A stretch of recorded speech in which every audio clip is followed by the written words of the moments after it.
Já passamos um pouquinho do horário, vamos começar? Então, gente, eu gostaria primeiro de agradecer novamente a presença de vocês e dar alguns avisos. O primeiro deles é que, para otimizar e racionalizar a nossa saída da reunião, a gente vai adotar um modelo diferente de certificados, até para a gente poder aproveitar o nosso momento de descontração depois da reunião. Então, os certificados, eles serão enviados para os e-mails de vocês, cadastrados a partir da semana que vem, ok? No final do ano, nós vamos emitir os certificados todos da presença de vocês, de acordo com o livro de frequência. E, caso algum de vocês necessitem dos certificados impressos antes do final do ano, é só contactar a Comissão Científica do Instituto, que nós providenciamos a impressão para vocês. Um segundo recado é que nós não vamos, conforme já estava programado, nós não vamos ter reunião, nós vamos dar um mês de férias, o mês de julho, e nós vamos voltar na última quinta-feira de agosto, certo? E o terceiro recado, na verdade, é que a gente está inaugurando também hoje, nessa reunião, um espaço que a gente pensou para dinamizar e para interagir mais com vocês da plateia. Eu vou começar hoje trazendo um caso clínico, independente da apresentação que vai ser feita. É um caso clínico de interesse e de bastante interessante do ponto de vista do que foi feito, e tem tudo a ver com a reunião do mês passado de embolia pulmonar. Então, a gente está procurando, a partir da próxima reunião de agosto, nós vamos estar abrindo um espaço para quem quiser trazer um caso do seu dia a dia, um caso que cause controvérsia, que cause discussão, para a gente discutir na plenária. Basta enviar para nós com pelo menos uma semana de antecedência para que a gente faça a edição adequada do caso.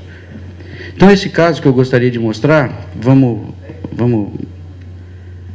é uma paciente de 70 anos que deu a entrada lá foi encaminhada do nosso serviço com uma dispneia de aproximadamente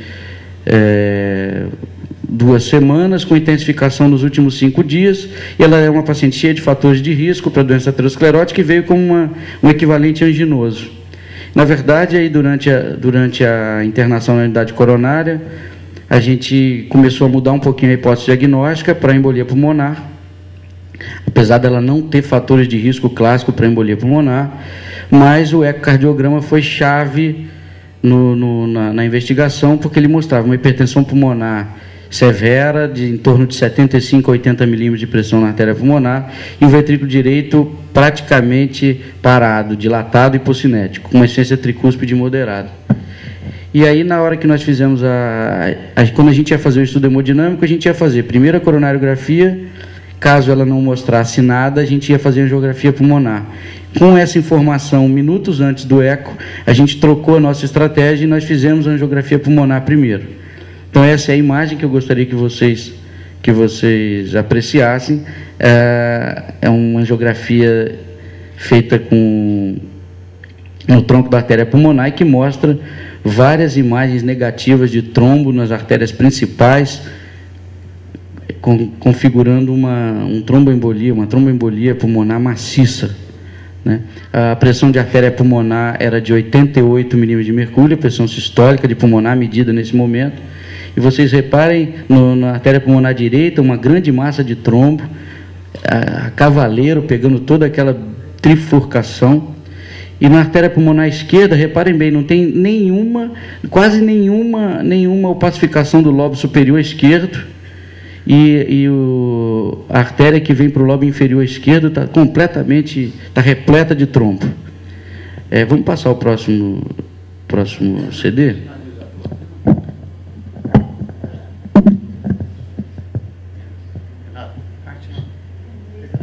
Antes de tirar, deixa eu apontar para vocês, porque eu estou sem a...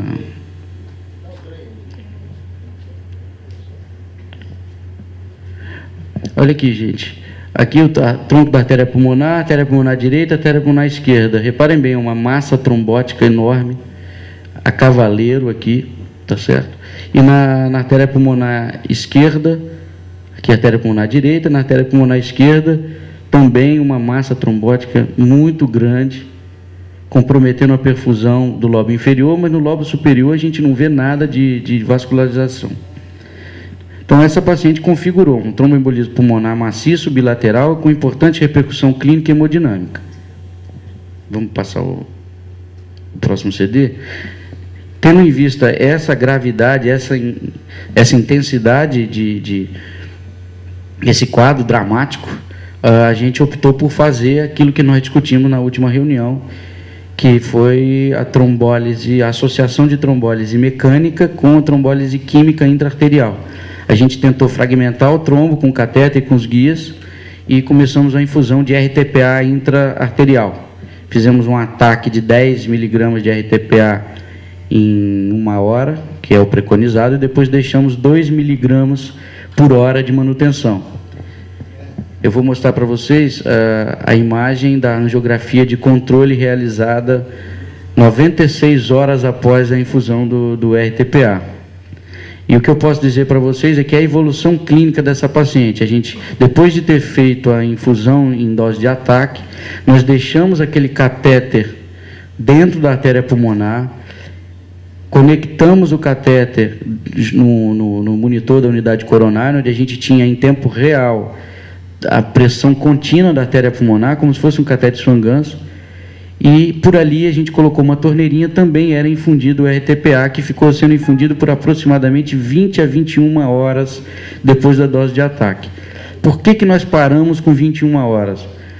Por 2 motivos básicos. Primeiro, porque a gente já estava com algum sangramento no sítio de punção, no sítio de punção arterial, né, na artéria femoral, e porque a paciente exibia inúmeros critérios de melhora clínica. Melhora do sintoma, melhora da pressão na artéria pulmonar, que caiu de 88 para em torno de 45 a 50, melhora do ventrículo direito, que normalizou no dia seguinte. Então, a gente optou por parar, até porque era um paciente já acima de 70 anos, com alto risco de sangramento. E as imagens, a gente pode ver aqui, ainda tem uma carga trombótica residual, mas repara bem como que melhorou a perfusão pulmonar dos dois bilateral, né? Não tem mais aquela massa de trombo aqui. Ainda tem alguma imagem negativa na artéria do lobo inferior esquerdo, mas repara bem que tem muito vaso agora no lobo superior esquerdo também. Então, confirmando a imagem daquilo que a gente já tinha na prática, que era a melhora clínica significativa da paciente. A opção, só reforçando os conceitos da aula anterior, né, da nossa reunião anterior, a opção foi pela trombólise intraarterial, por a gente conseguir fazer a associação de trombólise química com mecânica, e a gente dá uma dose menor de RTPA para a paciente, e com isso minimizando o risco de sangramento. Você consegue passar? Será que você consegue passar essa imagem aqui? Essa aqui. Arrasta isso.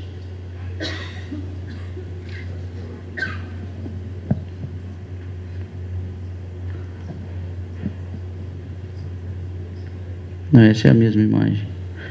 É porque aqui a gente conseguiu fazer imagens mais seletivas, então a gente tem uma pacificação melhor das artérias. Tenta.